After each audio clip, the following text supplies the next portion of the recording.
Светска банка би можела да отпочне истрага како се трошеле позаимените пари за мерки против корона пандемијата на владата по скандало дека над 600 фирми им останале должни минимална плата на стотици вработени. Во одговор за Телма телевизија категорично вела дека овие фирми ќе треба и да ги вратат парите. Пред да ги земат пак се обврзале и го потпишале упатството за борба против корупција на Светска банка.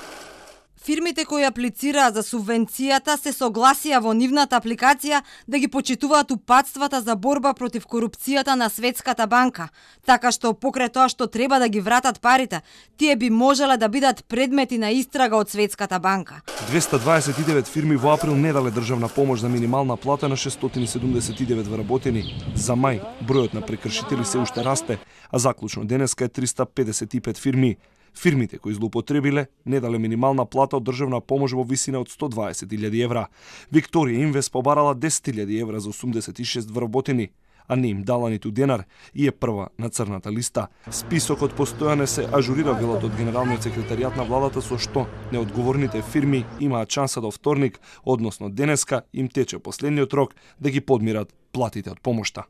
Списоците се ажурираат и пристигаат нови информации. Последното ажурирање ќе биде во вторник, а потоа ќе следат и соодветни постапки. Ги разгледуваме сите опции. Додека Светска банка предупредува, а Генералниот секретаријат ги чека да ги исплатат парите, заменичката на премиерот за економски прашања најави кривични пријави за фирмите кои не ги исплатиле работниците. Сметам дека платите итно треба да се исплатат на работниците од страна на компаниите, треба да се покаже одговорност од нивна страна, ова е голем пропуст кој што е направен и секако дека санкционирање на компаниите ќе се случи. Во моментов Генералниот секретаријат ги испитува сите правни можности, се покренуваат сите елементи кои што се можни и ќе бидете скоро известени за истото. Експертите пак реагираа дека владата погрешила и наместо парите на правните друштва да ги префрла на сметките на работниците, за да се ги добијат. Една од опциите работниците е да покренат кривичен спор или пак владата со уредба да ги повлече и директно да ги префрли на работниците. Околу 80 милиони евра добија газдите за 3 месеци да исплаќаат минималец од 14.500 денари за работниците.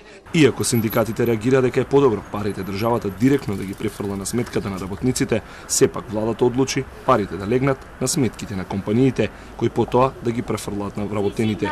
По информациите дека има злоупотреби со државната помош, жестоко реагираа синдикатите и побараа кривична одговорност за газдите.